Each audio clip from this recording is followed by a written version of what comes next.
Once upon a time, in a wealthy African town known for its grand mansions and flourishing businesses, there was a man named Chief Obiara, one of the richest men in the region. Chief Obiara lived in a sprawling mansion adorned with sparkling chandeliers, marble floors, and imported furniture. His house was a symbol of wealth and power, admired by all in the town.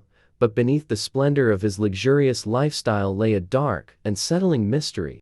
No one could explain it, but Chief Obiara's mansion was infested with cockroaches every day.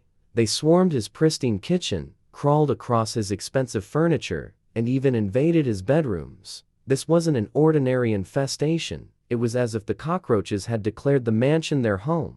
Chief Obiara was deeply embarrassed. He spared no expense in trying to rid his house of the insects. He hired the best exterminators in the country, imported the most potent insecticides, and even performed rituals suggested by the town's elders. But no matter what he did, the cockroaches kept coming back. His family and friends began to notice. At parties and gatherings, whispers filled the air. Why would such a wealthy man have such a problem? Is it a curse, or has he offended the gods? Chief Obiara brushed off their questions with a smile, but inside, he was tormented. He had built his reputation on being a man of success and control. How could he let something as small as cockroaches threaten his dignity? One night, unable to sleep, Chief Obiara sat alone in his massive living room, staring at the marble floors crawling with insects. In desperation, he called for his trusted housekeeper, Mama Alice, a woman who had worked in his home for over 20 years.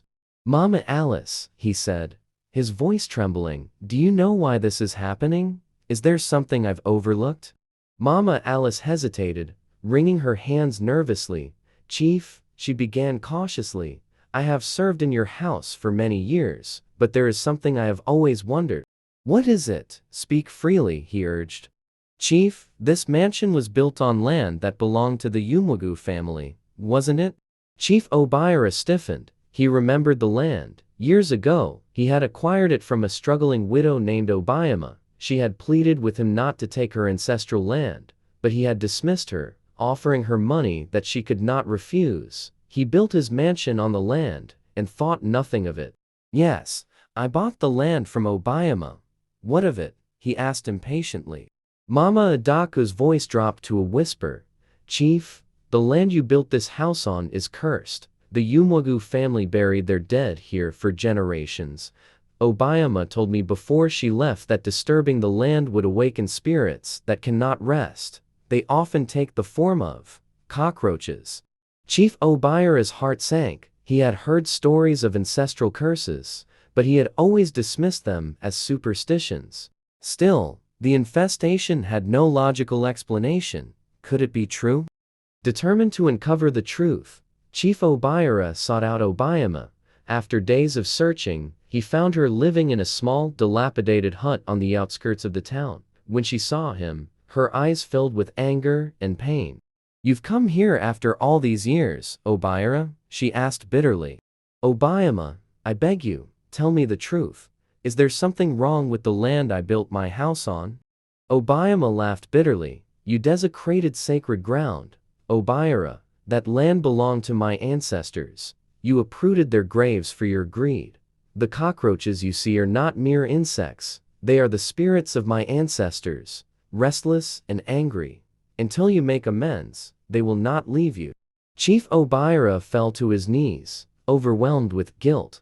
"What must I do to make things right?" he pleaded. Obiama's expression softened slightly. "You must rebuild what you destroyed, honor my ancestors by erecting a shrine on the land, offer sacrifices, and hold a cleansing ceremony. Only then will their spirits find peace." Chief Obiara returned to his mansion, determined to follow Obiama's instructions. He demolished part of his home and built a shrine where the graves had once been. He invited priests and elders to conduct rituals and offered sacrifices to the spirits. Slowly but surely, the cockroaches began to disappear. The mansion, once swarming with insects, was finally clean, but Chief Obiara was forever changed. He realized that his wealth and power meant nothing if he disrespected the traditions and sacred beliefs of his people. From that day on, Chief Obiara became a humble and generous man, using his wealth to help those in need. And as for the mansion, it stood as a reminder to all in the town: some things, no matter how small, are not to be ignored or disrespected.